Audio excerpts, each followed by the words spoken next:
tem Paulo de Tarso Pinheiro Machado, tem Marco Aurélio Ricciardi Weber, esse que vos fala, e tem muito assunto de política, de economia, de direito.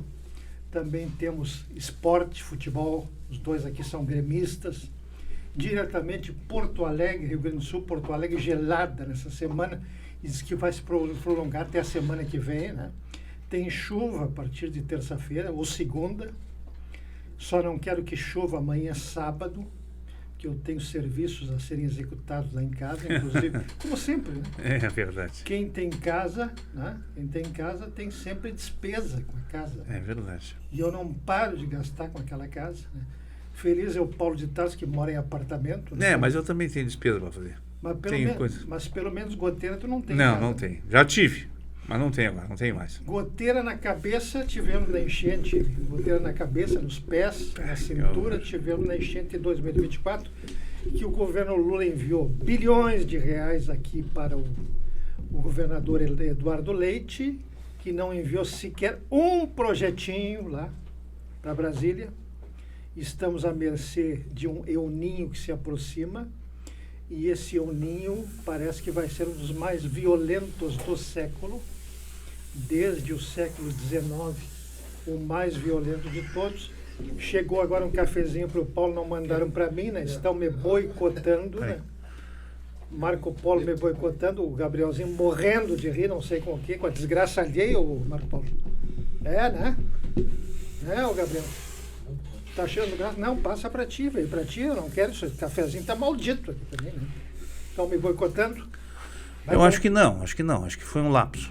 Um lapso. Tá bem. E o seu Eduardo Leite, governador do estado, me parece, tá? Isso não sou eu que estou dizendo, diga-se de passagem, né? Olha o processo. Né? É uma deputada do PT aqui do Rio Grande do Sul, acabou de denunciar que o senhor Eduardo Leite destinou, por baixo dos panos, 200 milhões de reais para serem aplicados em construções de um condomínio de luxo lá na Serra. Em Gramado. Gramado. É isso? Gramado. E aí, Paulinho, o que tu me diz disso? Bom dia, boa tarde, boa noite, Obrigado, boa madrugada a todos que nos assistem e que nos prestigiam aqui semanalmente. Também já foram referenciados. A Laide Pereira já chegou. Manuel Vale, a Georgina Veronese, o Francisco Ponciano, a Eleusa Silva, né? O Eleusa, Joaquim Sebastião, Isamael Nunes, enfim, a todos que estão entrando. Ó, Marco Polo ali, viu? Tino, saudações dos ETs para você. Marlene Cunha. Daqui a pouco vou evocar. Raniel Pablo. Então, assim, o Rio Grande do Sul recebeu recursos para providenciar a elaboração de projetos que mitigassem possibilidades de um novo processo de enchentes, haja visto que, Marco Weber e nossos colegas aqui da produção e todos que nos assistem, existe uma previsão do IMET, que é o Instituto Nacional de Meteorologia, onde fala que estaremos aqui, especialmente na região sul do Brasil, Paraná, Santa Catarina, Rio Grande do Sul, com foco e concentração no Rio Grande do Sul, a partir do segundo semestre deste ano de 2026, sobre o efeito contundente e, acima de tudo, muito duro do El Niño. Aonde a previsão do Instituto Nacional de Meteorologia diz chuvas intensas durante períodos prolongados. O que significa dizer que possamos repetir aquilo que há 2 anos atrás passamos aqui, que foi a recidiva da enchente de 1941, com muito maior proporção que em 41. Pois agora ficamos sabendo, por uma denúncia de uma deputada da Assembleia Legislativa do Rio Grande do Sul, mas que é uma deputada do PT, é isto? Isso. Denunciando, dizendo que o governador Eduardo Leite teria, diante dos recursos disponíveis enviados pelo governo federal, ou disponibilizados pelo governo federal, repassado estes recursos para um empreendedor de condomínios privados na cidade de Gramado. Seria isso, Marco Weber? É essa notícia que a gente tem, pelo menos. E qual é o montante do... 200 milhões de reais. Então é o seguinte, isso é um absurdo. Eu quero dizer que isso é um caso policial. Porque isso é, na verdade, uma espécie de uma subversão, né? Se não me falha a memória, se não me engana, de recursos públicos sendo passados por um único empreendedor privado. Para fazer um condomínio. É uma denúncia séria. E grave. E que diria o seguinte, merece ser e deve ser investigada, né, por todos os setores que são responsáveis por esse tipo de coisa.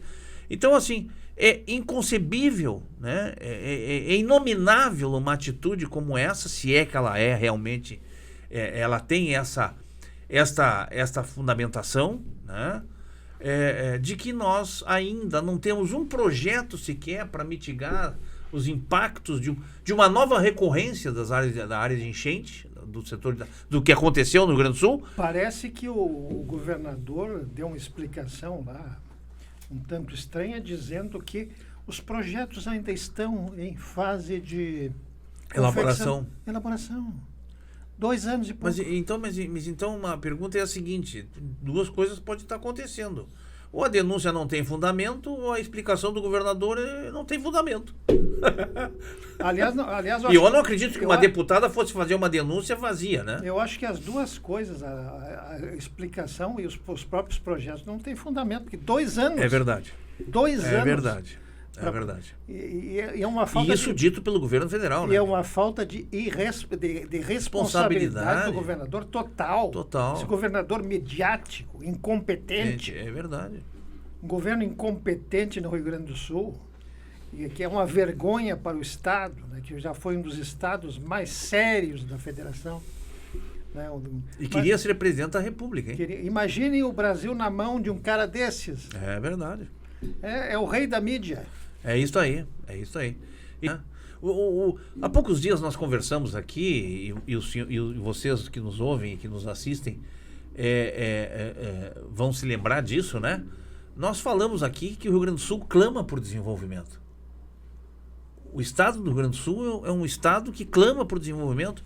Nós estamos dentre os piores indicadores de estado das unidades da federação, né? Nosso indicador de educação é lamentável, o nosso indicador de infraestrutura é outro lamentável, o nosso indicador de saúde também tem problemas muito sérios, né? Quer dizer, o Rio Grande do Sul, em vez de avançar, o Rio Grande do Sul, Marco, regride. O Rio Grande do Sul estaciona, estagna, né? Eu, há poucos dias, conversando com um empresário, ele disse: eu estou indo embora do Rio Grande do Sul, porque o Rio Grande do Sul não me proporcionou. Veja, um empresário que tem isenção, que tem subsídio, que tem isso, que tem aquilo, mas ele dizia o seguinte: eu quero viver da minha produtividade e da produção, eu não quero viver com benefício fiscal. Porque o benefício fiscal é uma ilusão, né? Ele encobre a minha capacidade de produtividade, a minha capacidade de produção, a minha capacidade de trabalho, né? Se eu tenho um beneplácito fiscal, ele encobre. Qual é o ramo desse empresário? Da área de imobiliária, de imóveis, entendeu? Ele disse: eu estou indo embora porque não há mais possibilidade, aqui está tudo difícil, é tudo muito complicado, é muito difícil. Então, essa é a realidade que nós estamos vendo. E os municípios, né? Porto Alegre esburacada, cinzenta. E suja. Lamentavelmente, uma cidade muito suja, tá? Me lembro de gestões anteriores, né? Que se lavavam as ruas da prefeitura, tá? Se lavavam as ruas da cidade pela prefeitura, tá? Hoje, com o novo sistema de coleta de lixo pelos famosos containers, né? Você chega perto de um container, você vê a mancha de sujeira que tem, porque eles lavam os containers, mas não lavam o local. E aquilo ali, Marco, é um elemento favorável à proliferação de vetores, tá? Como ratazanas, como insetos, enfim.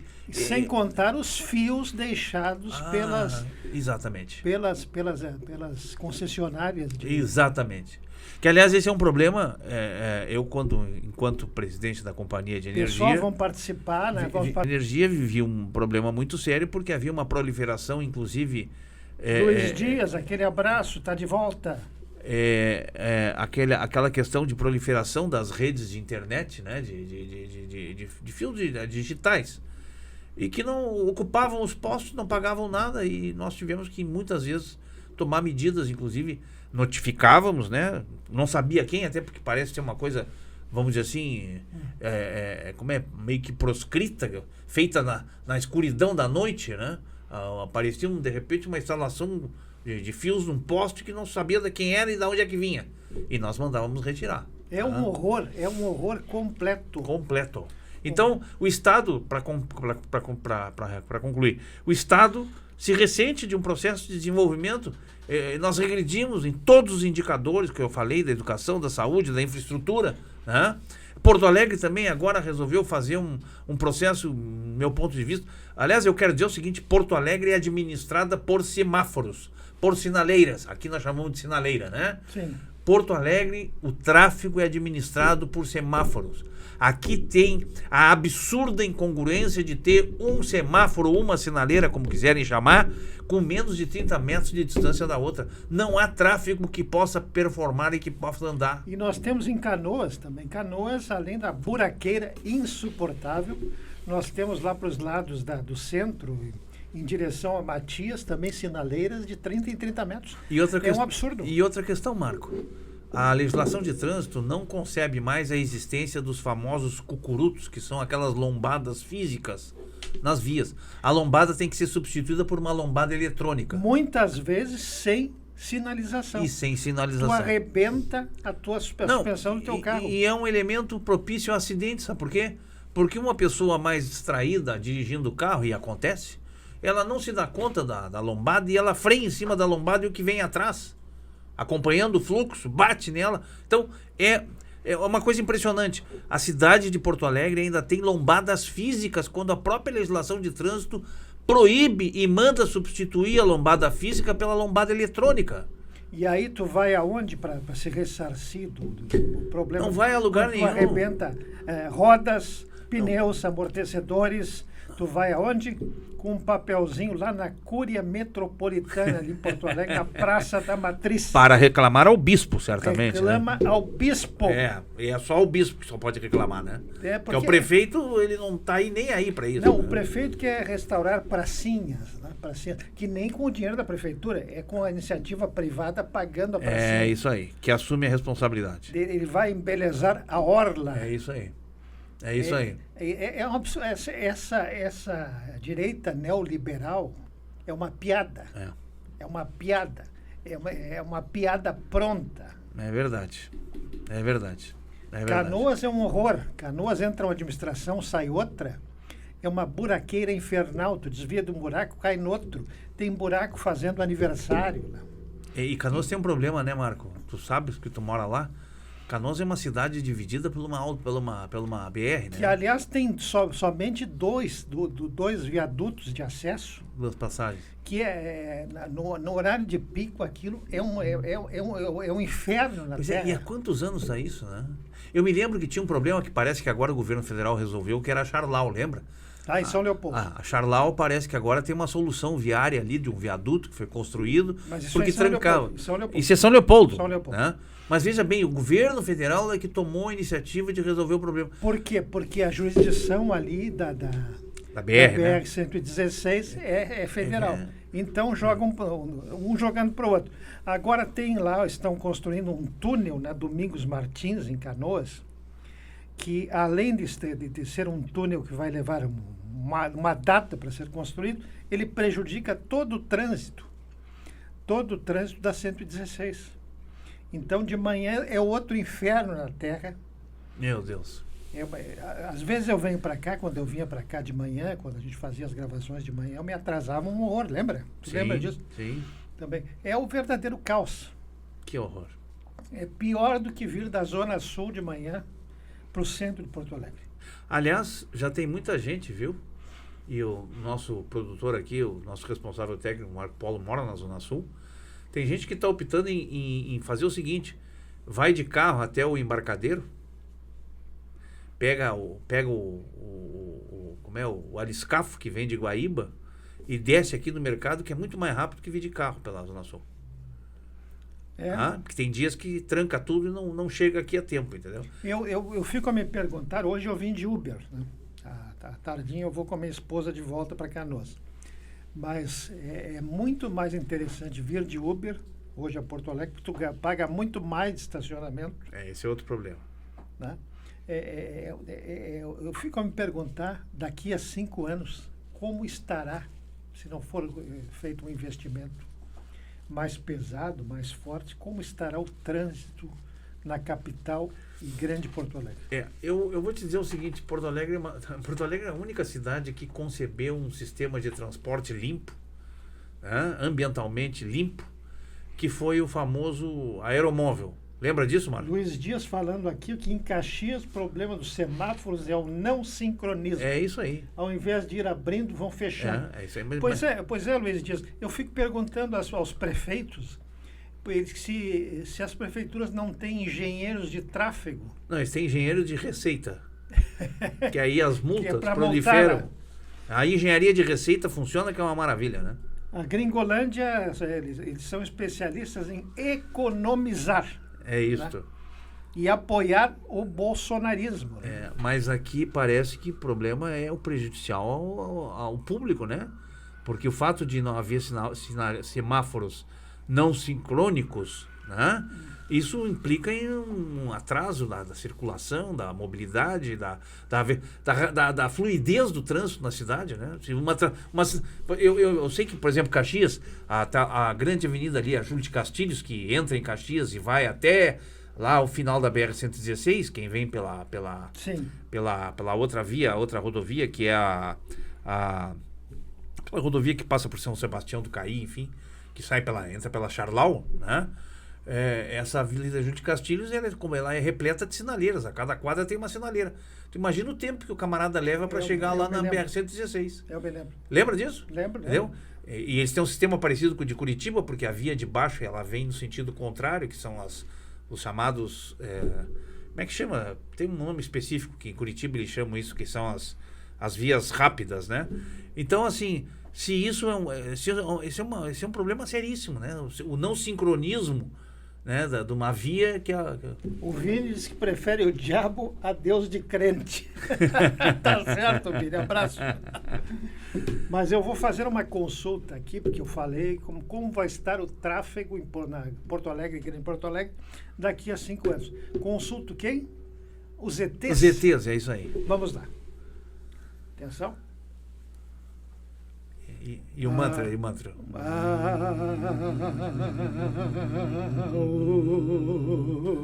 Deu. Chegou. Como está? Eles me disseram o seguinte: daqui a 5 anos vamos utilizar retromotores. Ninguém mais anda em Porto Alegre. Retrojatos nos carros, ou seja, eles vão pairar sobre os outros. Serão voadores, então. Serão voadores, senão não tem mais tráfego. É isso aí. Vão andar de bicicleta ou de moto.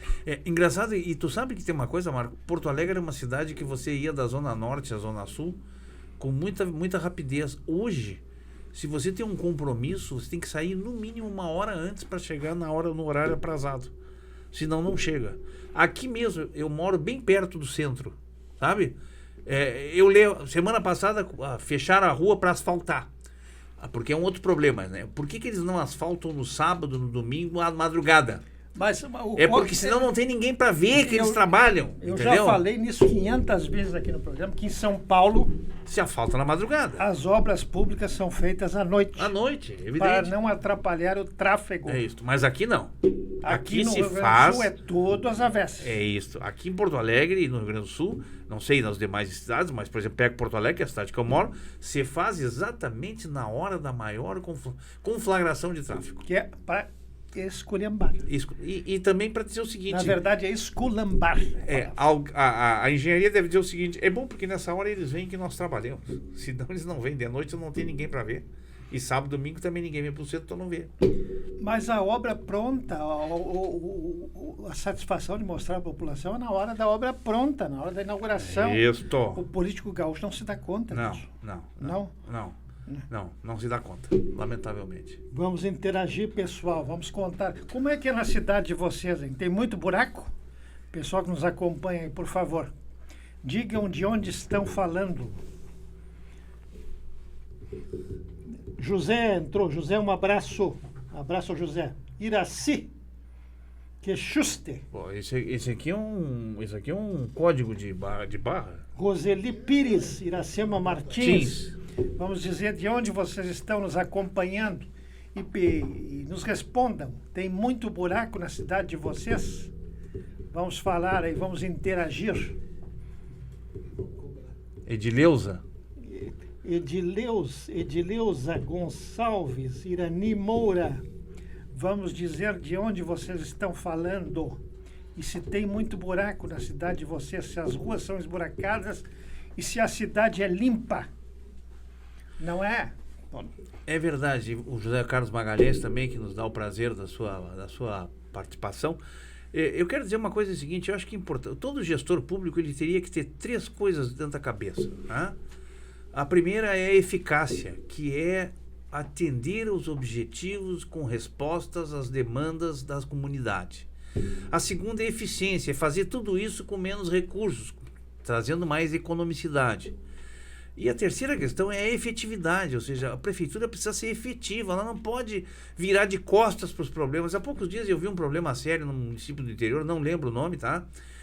Um tal de um riacho que passa na cidade e que toda vez que chove alaga. Tá? E como não há saneamento básico, o riacho recebe esgoto cloacal. Então, quando ele transborda, ele esparrama aquela massa de água, vamos dizer assim, contaminada por todo o bairro. Dizer, e aí ninguém se preocupou em resolver o problema. É isso. E entrevistou um morador do local, eu não lembro a cidade. E ela disse o seguinte, sabe há quantos anos? Eu moro aqui, tenho 40 anos. Eu moro aqui há 40 anos, sabe quanto tempo tem isso? Tem a minha idade, nunca se resolveu isso. Então, assim, é um troço impressionante a falta desses critérios, né, de eficácia, de eficiência e de efetividade. Ora, tem problema, tem que resolver.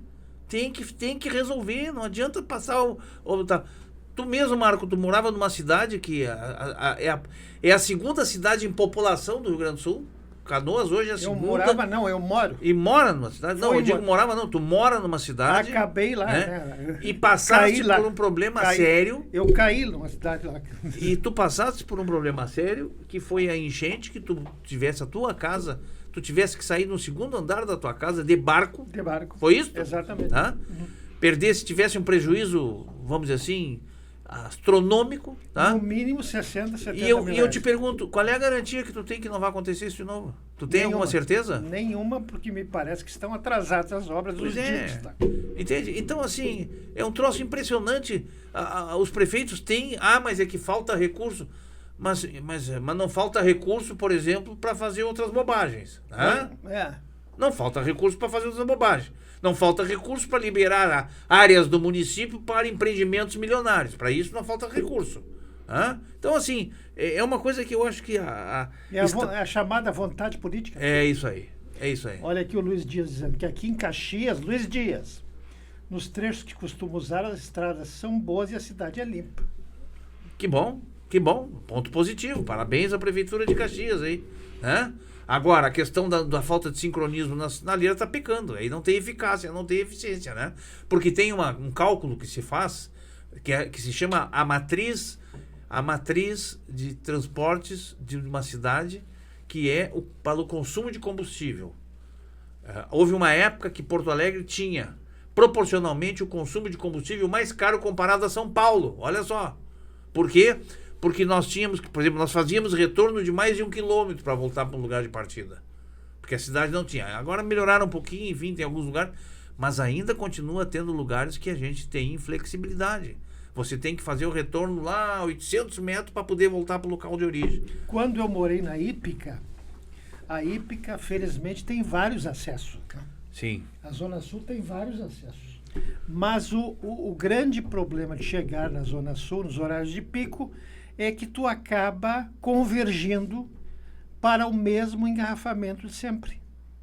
Tem vários acessos, porém, o engarrafamento é sempre o mesmo. O Gerson aqui, o povo do Rio Grande, vamos varrer essa vagabundagem da esquerda de segurança. Bom, essa velha ameba que está falando aí, está falando da onde? Hein? Fala, Gerson. Da onde é que teu cérebro está maquinando a respeito disso? Eu só acho que essa questão de vagabundagem da esquerda, para que ela vá embora, tem que ir antes a vagabundagem da direita. Eu acho que o problema do Rio Grande está justamente na direita, não à esquerda, né, seu Gerson? O senhor é viúvo da ditadura, por acaso? Fala para nós aí, Gerson.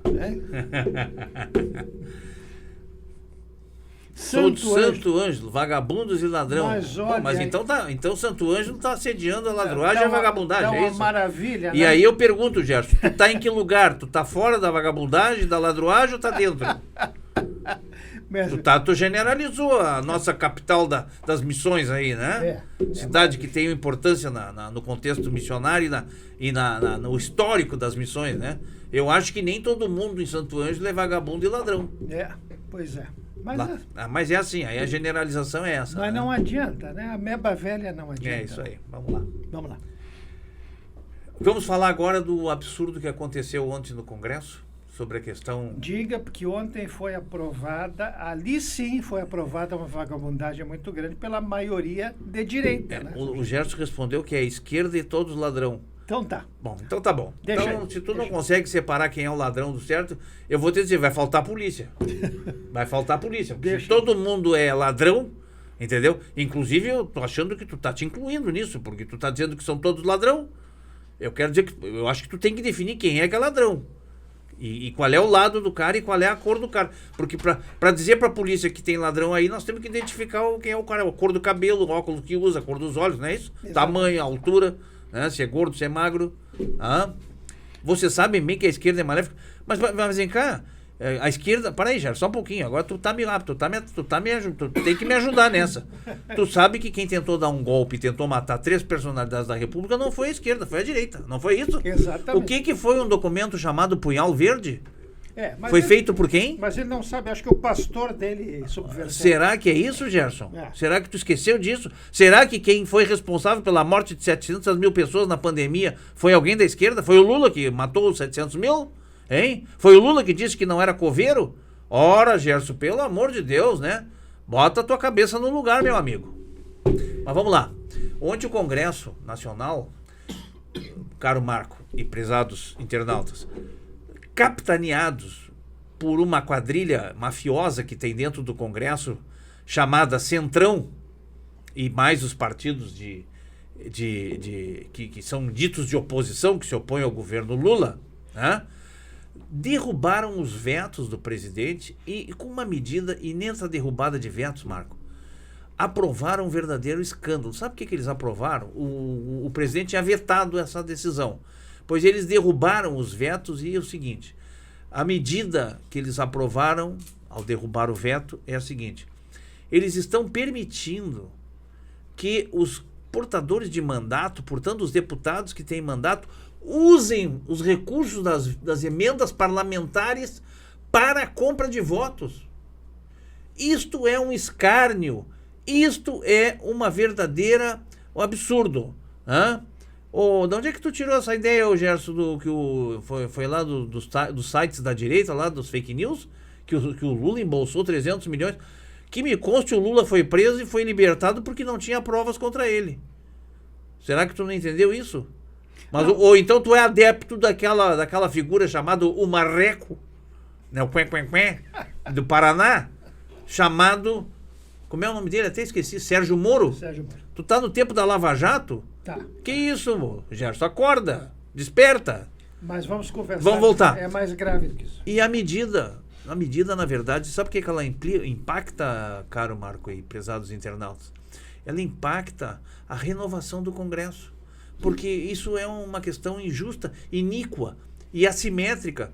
Porque não que eu defenda que eu tivesse que, como qualquer candidato que esteja aspirando uma vaga no Congresso e não esteja mandato, tenha direito a receber emenda. Primeiro que eu acho que as emendas parlamentares é um escárnio, é um desvio das funções e dos programas do orçamento público. Eu dou o exemplo do SUS.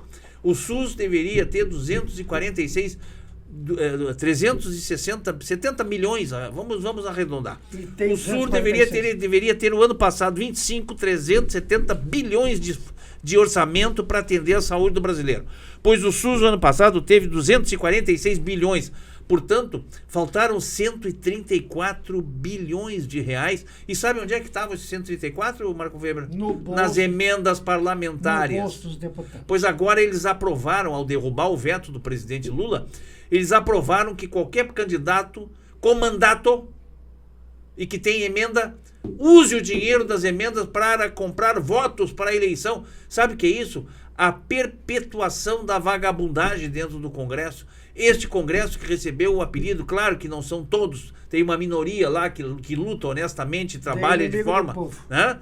Este Congresso, por esta maioria que tem lá dentro, que só pensa no seu umbigo, é realmente inimiga do povo brasileiro.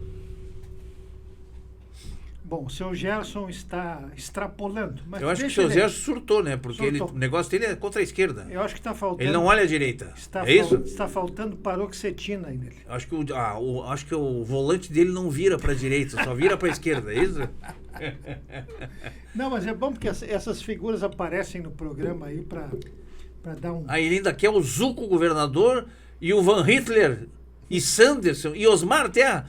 Meu Deus do céu. Terra. Que turma, hein, Gerson? Tu ainda tem coragem de dizer que os outros são ladrões? Será que tu não olha pra esses caras, hein? Vagabundagem é essa turma que tu acabou de citar aí, entendeu? Ah, agora o Vorcar é sócio do Lula.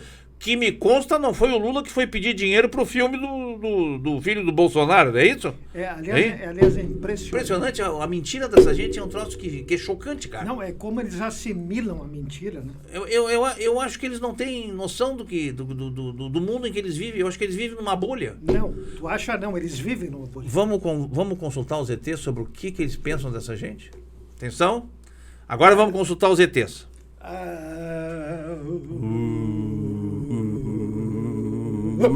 O que eles dizem? Uma única palavra. Amebas. Ah, bom, tá bom. Esse Gerson deve estar achando que é o ex-jogador que quer levar vantagem em tudo. Isso, deve ser. Luiz Dias é maravilhoso. Deve ser do tempo daquele cigarro, né, que é para levar vantagem em tudo. Eu nem me lembro mais o nome do cigarro, né? Vila Rica. O Vila Rica. Tá aí, o Gerson é adepto do Vila Rica. Ele quer levar vantagem em tudo e aí ele bota a culpa na esquerda. 234 nos acompanhando, né? Não. Mas no fim a gente vai ter mais de 1.000 visualizações. Como sempre tivemos. Tem sido em torno de 1.500 a 2.000 visualizações. É isso aí. O nosso programa tem crescido cada vez mais, graças a vocês. Inclusive o seu Gerson, né? Isso. Essa meta, Deolane, mãe, agora subir de vida, Lula, o pai está rezando. Deolane. O seu Gerson é uma piada pronta. Gerson, eu acho que tu tem que estar... Tu tá em sono profundo, Gerson. Mas olha, a carinha dele já mostra. Desperta, Gerson, desperta. Agora, agradecemos aos outros demais participantes do nosso programa que nos dão a presença. O Álvaro Alves Souza, o Vanildo Cardoso, né? O Luiz Dias, que sempre aqui. Enfim, a Aldejane, o Emanuel Levande. Nosso canal é democrático, ele aceita... 354 no momento. Isso, ele só não aceita em verdade, mentira e fake news. Aí nós vamos reagir. Né? Agora, pode ter a opinião que quiser. Né? Lula e suas facções. Isso aí, Gerson. A facção, quem foi condenado por líder da quadrilha que ensejou o golpe, não foi o Lula. Tu pode até dizer que o Lula tem 9 dedos, eu concordo. Agora, dizer que quem é chefe de quadrilha, de facção, é o candidato que certamente tu apoia e ainda continua apoiando, que é o Bolsonaro. É uma viúva do Bolsonaro. Uma viúva do bolsonarismo. É engraçado a pobreza intelectual, né? E mental, né? Mental. E a falta de realidade, né? A deficiência cognitiva. Falta de realismo, né? Eu fico com pena dessa gente. É isso aí. Mas ao mesmo tempo que eu sinto pena, eu sinto uma certa revolta, porque a gente nasceu num país tão maravilhoso, tão bom, que não merece a população que tem, né? Olha o que ele diz, Bolsonaro preso político. Político de quem? Quem foi que condenou o político? Quem foi o Bolsonaro? Por quem é que condenou o Bolsonaro que não foi os próprios atos que ele cometeu, como chefiar uma quadrilha que pretendia dar um golpe de Estado, propor um plano que matasse as pessoas, né? É verdade, eu acho que o Luiz Dias tem razão, é um caso para psiquiatra e nós encerramos por aqui. Obrigado, Luiz. O Álvaro Alves de Souza, a verdade que Lula não é santo, infelizmente os outros também são piores que o Lula. Tu não deixa de ter razão, meu amigo. Tu não deixa, aliás, ninguém é santo, nem tu, né? Ninguém é santo. Ninguém é santo, exatamente. Tu tem toda a razão, coroado de razão, palmas para ti. Agora os outros são lamentáveis, né? Não é que sejam muito piores, são lamentáveis. É isso aí. Bandidos até. Mas vamos seguir a sugestão do Luiz, que nós estamos aqui meio que indignados com as inverdades. Olha o Norival Costa, PT da corrupção do INSS. É verdade, Norival, é verdade. Quem liberou o Banco Master e o processo da corrupção não foi o atual presidente do Banco Central. Lá em 2019, o INSS, 2021, foi o presidente do Bolsonaro, do Banco Central do Bolsonaro. O seu Norival Costa também é outro que não se informa. É, aquela turma que está na bolha, famosa bolha, né? Mas vamos em frente. Vamos lá. O Lula trocou o delegado do caso Lulinha. Aliás, o Lula é que menos trocou delegado. Quem trocou delegado foi o Bolsonaro, que inclusive demitiu o ministro, o hoje ligado a ele, ministro da Justiça, à época, Sérgio Moro, né, que denunciou ele porque ele queria trocar para proteger a família. O Bolsonaro foi claro. Isso. Existe um vídeo de uma entrevista onde ele diz o seguinte: se for para prejudicar meus filhos, eu troco até isto. Não foi o Lula que disse isso. Mas vamos lá. Não querem ver, né? É isso aí. Mas nós perdemos muito tempo com essa gente, né? É verdade. Mas eu acho o seguinte, também tem uma coisa que tem que ser entendida, tá? Essa gente precisa ter precisa ter uma realidade de vida. Eu não sei, eu não consigo entender como é que as pessoas podem se enganar tanto tempo. Eu concordo que não há, na vida política, não há necessariamente uma unanimidade sobre o caráter de integridade e honestidade. É verdade que existem sim pessoas honestas, íntegras, merecedoras de toda a confiança, mas não é possível a gente misturar as coisas, né? Existem pessoas para a própria direita que não são desonestas, que não são quadrilheiras. Eu reconheço isso, Marco. E não desqualifico a política. Agora essa gente desqualifica todo mundo. Então, agora o Luiz diz o seguinte: eles não estão na bolha, estão sob o domo da terra plana. Ah, sim, eles são terraplanistas, exatamente. Dois velhos mal informados. Eu não sabia que o Calu tinha preconceito contra velho, né? Velho é a ideia de quem é a distorção de ideias de quem as pratica. Vocês precisam de um colírio espiritual, diz o Norival Costa. Aliás, o Norival Costa, ele precisa... Ele deve ser guru, né? Ou então ele deve ser pastor. Ou não, ele deve ser evangélico. Está falando em colírio espiritual? Evangélico pentecostal. E eu diria, o Calu, que tu precisa de uma creolina democrática na tua cabeça para limpar todos os miasmas e bactérias que te infectam. Às vezes a gente fica até... Creolina democrática, A gente perde até o... Mas tá bom, o nosso espaço é democrático. Perde até o rebolado. A gente se diverte, aceita todas as opiniões, não concorda com algumas, mas todos têm aqui democraticamente o direito de expor as suas ideias, se quiserem. Agora, só não aceitamos a ofensa. Nos chamar de velhos, eu diria o seguinte: nós somos velhos sim e temos consciência da velhice, mas temos uma velhice ainda a serviço de produzir conhecimento, produzir esclarecimento e produzir luz, que aliás é o que está faltando na humanidade. Muita luz. Deixa assim. Bom, nós temos agora 40 minutos de programa, mais 10 minutinhos, e vamos conversando sobre as mazelas do país. Pois é, então essa medida aqui ontem, com a derrubada do veto, coloca uma desigualdade no processo, porque isso não permite que haja renovação no Congresso. Quando eu permito um benefício e um privilégio aos atuais portadores de mandato, como deputados federais e até os senadores, porque a medida foi aprovada no Congresso, eu acabo extinguindo a possibilidade de alguém, e não que nós concordemos com a compra de votos. A compra de votos para mim é uma ilegalidade, aliás não é permitido pela legislação. Mas se eu permito usar o dinheiro das emendas parlamentares para comprar voto, Marco, eu estou estabelecendo uma desigualdade, um desequilíbrio, uma assimetria. Mas caberia aí uma DIN. Não, e claro que vai. Hoje eu já vi vários partidos vão impetrar uma DIN no STF e depois vão dizer que o STF vamos dizer assim, faz o ativismo político. Mas o STF tem que se pronunciar sobre a...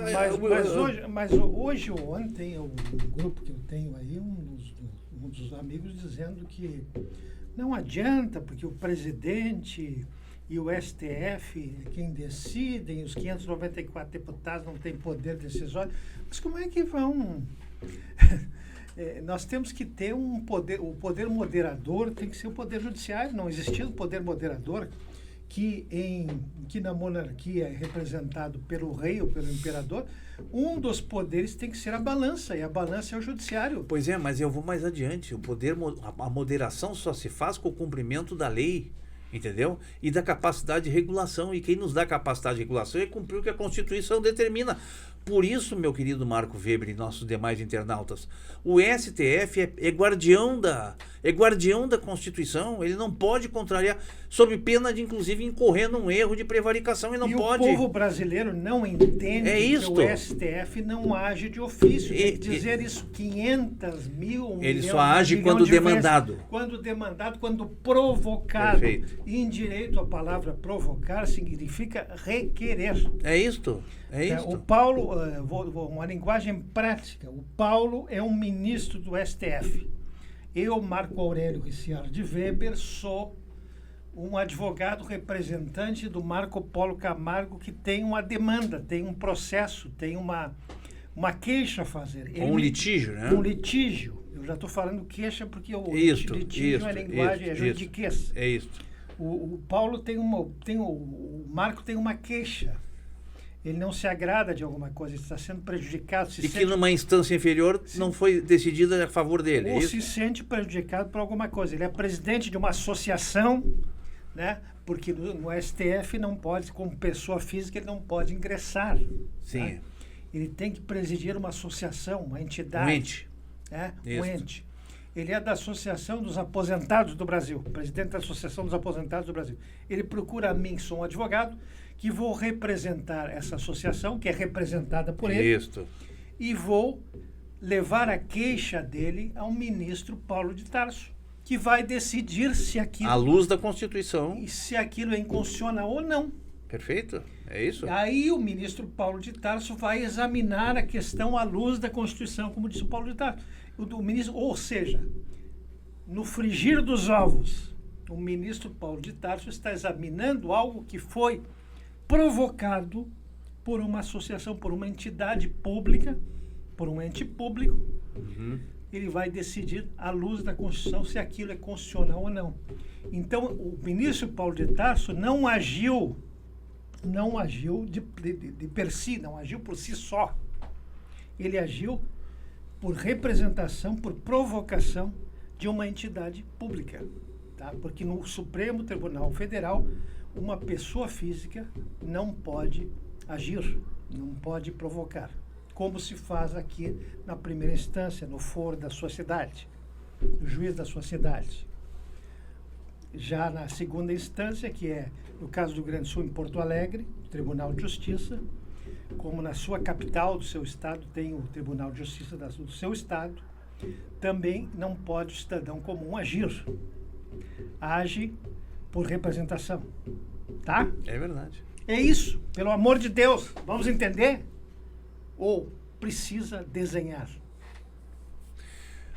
Há uma pergunta ali, do Norival Costa, que eu acho que foi o que nos chamou de velhos. Não sei se eu estou fazendo a injustiça de fazer isso, tá? Amigo, vocês acham certo um presidente aumentar salários de parlamento? Mas meu amigo Norival Costa não é o presidente que aumenta o salário de parlamentares e ministros do STF. De onde é que tu tirou isso? É o próprio poder. Lá a Constituição diz que os poderes são independentes e autônomos. São independentes e autônomos. O Congresso Nacional é que decide sobre os seus salários. E o Poder Judiciário sobre o Poder Judiciário sobre os seus salários. Que, aliás, é o Conselho Nacional de Justiça. Não é o presidente da República que faz isso, Norival. Mas, de onde é que tu tirou isso? Vai ler, vai te informar. Os poderes são autônomos, independentes entre si, como disse o Paulo. E há um aspecto que é importante, é o seguinte, são carreiras de Estado. Tá? São carreiras de Estado. São carreiras de Estado. Entendeu? Exceto o parlamento, que são carreiras renováveis, são elegíveis, tá? Mas acontece o seguinte, no caso do Poder Judiciário, são carreiras de Estado. É claro que, por exemplo, eu tenho uma opinião, né? Meu Deus. Eu tenho uma opinião sobre como deveria ser a escolha dos ministros do STF. Mas acontece o seguinte, a Constituição diz que isso é uma prerrogativa presidencial. E para mudar a regra tem que mudar a Constituição. Enquanto estiver na Constituição, não pode ser mudada, exatamente. Tem que cumprir. Se alguém subverter eu concordo, aumentos abusivos podem haver, sim. Pode sim. Pode haver, e existem. Eu te dou razão. Existem. Agora, o presidente da República não tem ingerência em majoração de salário de poderes independentes. Ele tem ingerência sobre o poder executivo, ele tem, que é o poder dele.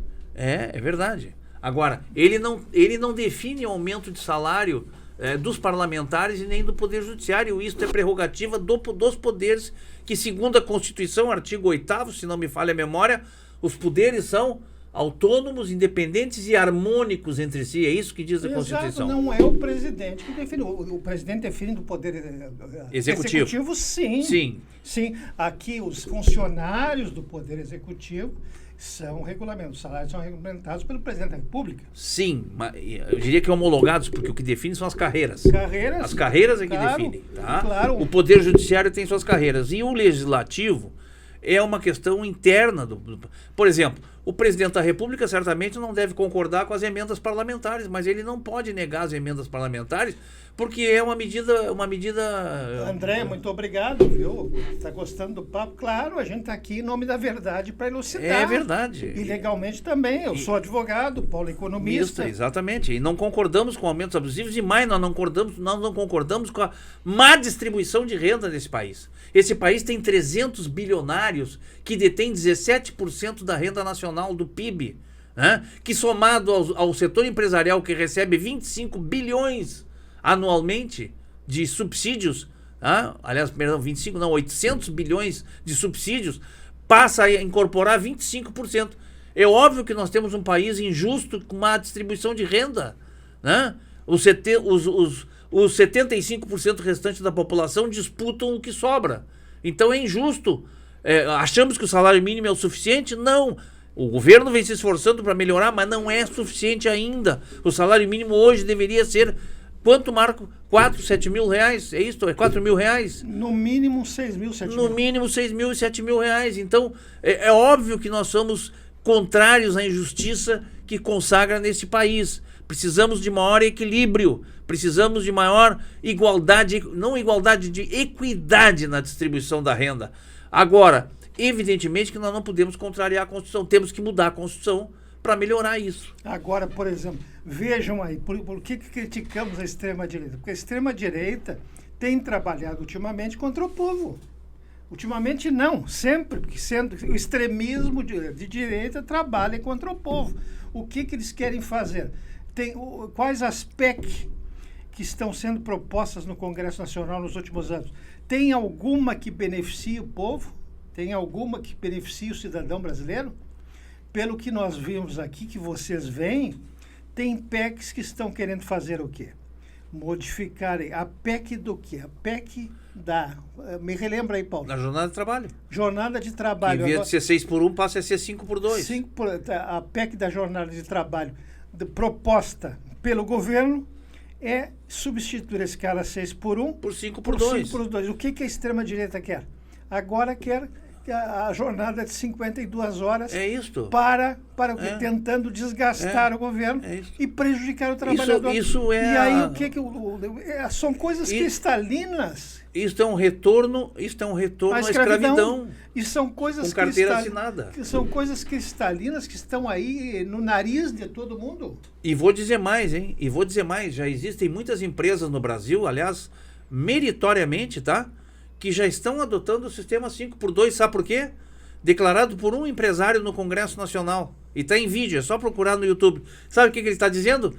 Que Eduardo Robertson, um abraço para ti. A gente está aqui sempre na quinta ou na sexta, gravando, levando ao vivo no TikTok. Durante a semana, nós estamos na quarta-feira, Temos 2 programas semanais, é isso? Essa semana estamos no Facebook e YouTube na quarta-feira. Exatamente. É um programa na quarta-feira.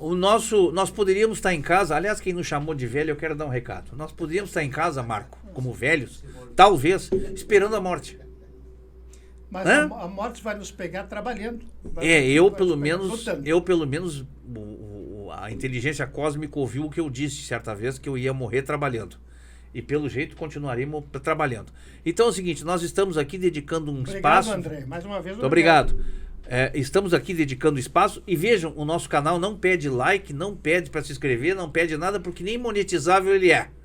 Nós estamos fazendo isso aqui de forma voluntária, de forma absolutamente cívica e cidadão, no sentido de levar esclarecimento às pessoas. Nós não somos donos da verdade.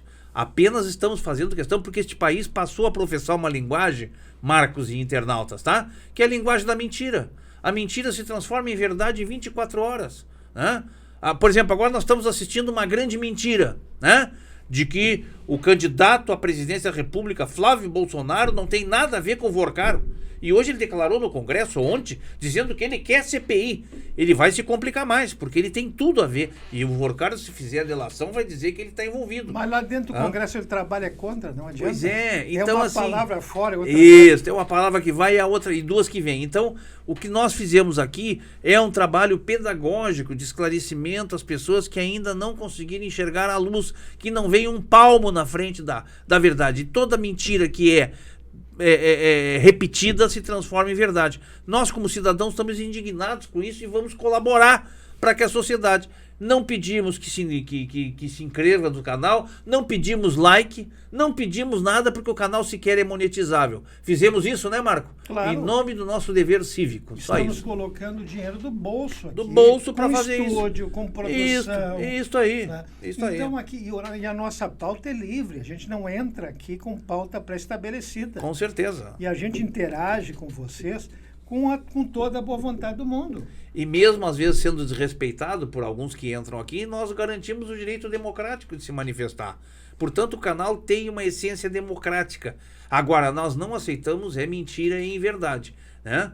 Coisas que são absurdas, né? Que vivem aquilo que a gente já falou, pessoas que vivem numa bolha, é uma opção delas, mas enfim, não é uma opção para trazer à luz a verdade. Mas eu tenho certeza que você que tem sido cooptado por essa bolha, muitas vezes sem querer, que hoje serviu a nossa conversa para alguma coisa, para despertar, para se informar, para nos assistir, para interagir com a gente. Né? E a gente não se ofende porque nós estamos aqui com toda a boa vontade do mundo. E nada que nos ofenda, por exemplo, nos chamar de velho é um privilégio, porque velho é uma pessoa que conseguiu algum nível de experiência e sabedoria. Não é o nosso caso que não nos tornamos sábios. Mas a gente tem capacidade de fazer uma distinção entre a verdade e a mentira, ou entre a verdade e a fake news. E é isso que nós não podemos aceitar como cidadãos brasileiros que somos. Porque queremos o quê, Marco? O melhor para o Brasil. Queremos uma pátria melhor. 3 mil visualizações. Ó, exatamente. 3 mil visualizações. Lá em cima, Marco, ó, 3K. 3 mil visualizações. E com isso chegamos nesse momento. E com isso chegamos a 54 minutos de programa, mais 6 aí para conversar, para fechar 1 hora. É isso aí, perfeito. Vamos começar a fazer um programa de 1 hora semanal. Vamos aí. Em frente. O que tu acha, Paulo? Correto, perfeito. 1 hora semanal. Se necessário for, ficaremos aqui até 2 horas para gravar o programa. Porque isso nos gratifica. Gratifica e nos dá satisfação. E podem vir participar sem problema nenhum. Agora, evitem, né? Evitem a questão do chamar de velho. Há poucos dias não chamaram de maluco, outro dia chamaram de não sei o quê, esclerosado. Mas não atinge. Mas se a verdade. Não, claro que não atinge, mas eu acho o seguinte: não é assim que se faz política. Em política, meus amigos que ofendem os outros, não há inimigos, há adversários. Se eu configurar aqueles que divergem da minha visão de pensamento como inimigos, aí passou da política. Aí é guerra. A gente também tem uma passagem pela política. É verdade. Então, é verdade. Quantas passagens a gente pode recordar? É verdade. Aqui E lamentável que esse país tenha constatado e tenha concluído e tenha verificado. Eduardo, muito obrigado.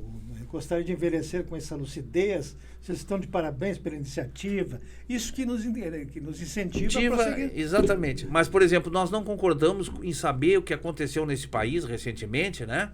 quando houve uma tentativa de golpe, que foi contrariar a democracia, que foi subverter a Constituição, e mais, que tinha um plano para assassinar pessoas.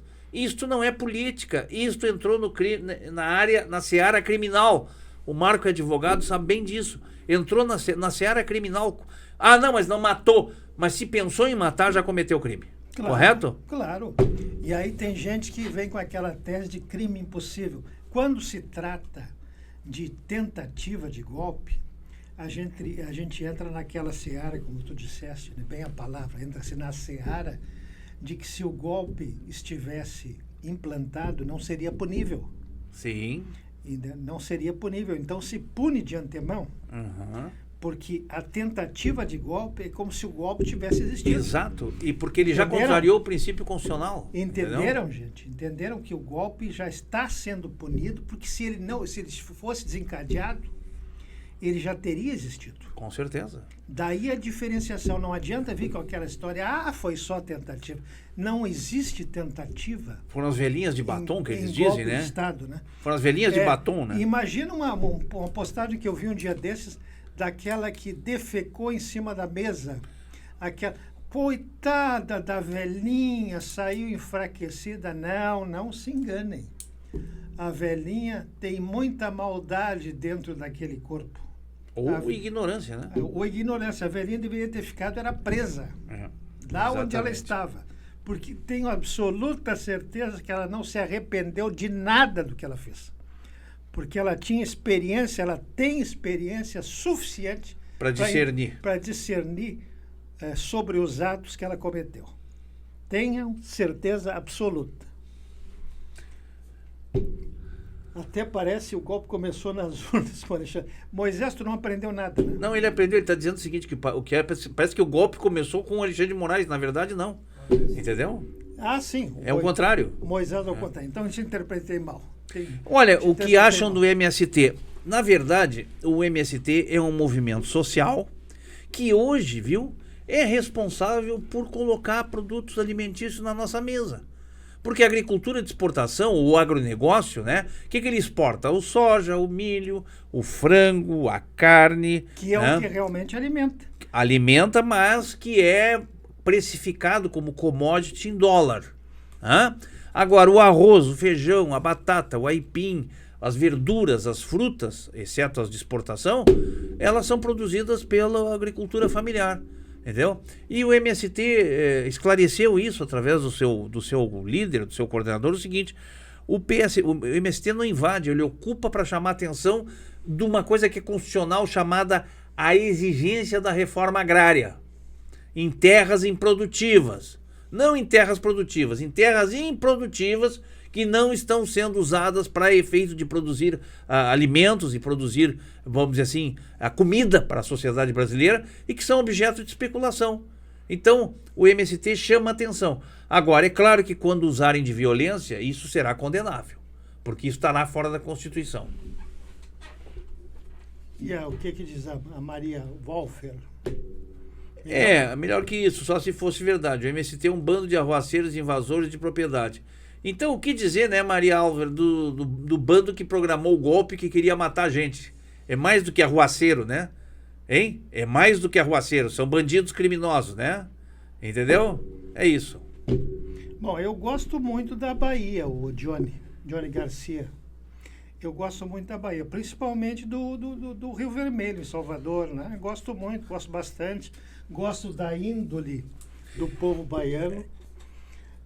A Maria Walfer deve ser alguma latifundiária que não conhece. Ou então ela é preconceituosa, porque, em primeiro lugar, aqui que nesse programa não se mente, ao contrário, a gente denuncia mentira, certo? Gosto da índole do povo baiano, ainda respondendo para Johnny. Gosto da índole do povo baiano, admiro o povo baiano e não vou mudar a minha opinião, porque eu fui várias vezes à Bahia, pretendo retornar à Bahia, e se pudesse, moraria na Bahia. Bahia também. Agora, a questão de mentir, viu, Mariel, parece que não somos nós que mentimos. Parece que é um outro grupo que mente, vem mentindo, tentando fazer da mentira a verdade. Né? Não fomos nós que, por exemplo, nós não defendemos que a pandemia foi uma gripezinha. Né? Nós não concordamos com 700 mil pessoas, 10% da população mundial, que morreu na pandemia sem assistência e sem vacina. né? Nós não concordamos com a história do golpe que foi previsto com um plano chamado Punhal Verde para matar autoridades da República. Nós não concordamos com isso. Portanto, se nós não concordamos, nós não estamos mentindo. Mente é quem diz que isso nada aconteceu. Exatamente. Outra coisa, a última pauta aqui que surge aqui da nossa mente é que entrou um projeto aí da extrema-direita, só podia. Sim. Isenção de imposto de renda para militares. É isso aí. É isso aí. Isso é outro. Isso é verdade. Outro absurdo. É outro absurdo, né? Porque as Forças Armadas, né? Elas... Olha, quem disse que era gripezinha foi o esquerdista Drauzio Varela. O Drauzio, eles... Bom, mas agora me caiu os butiá do bolso. Aliás, não só que me caiu os butiá, como me caiu a calça. Desde quando o Drauzio Varela é de esquerda? Pelo amor de Deus, quem disse isso? Drauzio Varela é um médico, é um cientista, entendeu? Não tem nada de gripezinha, entendeu? Ele foi um dos caras que mais advertiu sobre o risco da pandemia.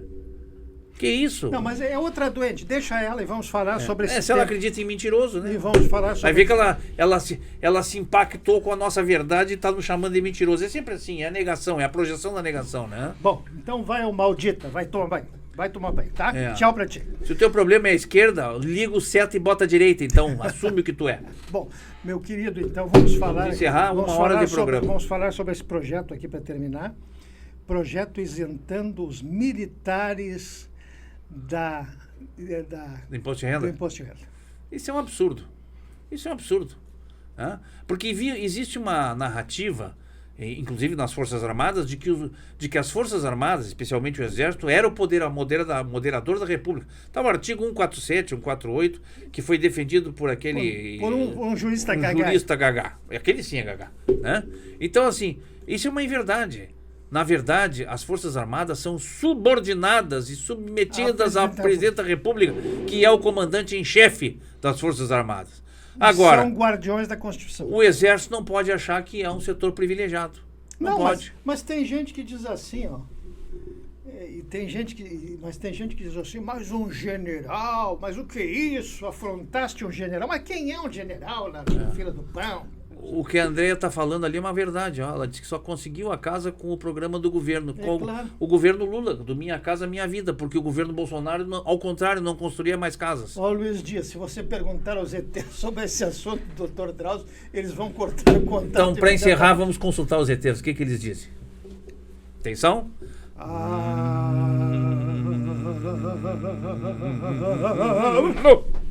O que eles dizem? Da gripezinha? Quem disse isso? Que essa senhora disse uma tremenda besteira. Barbaridade. É a palavra dos ETs vale. E elas entendem de besteira. Vamos embora. Grande amigo Marco Weber e aos nossos internautas, Marco Polo, Gabriel Camargo, obrigado pela a produção desse programa.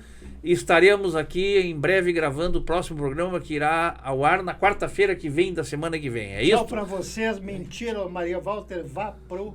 que se carregue. Tchau. Tchau para vocês. Abraço a todos. Obrigado pela participação. Volte, meus internautas, até a semana que vem. Sem rodeios.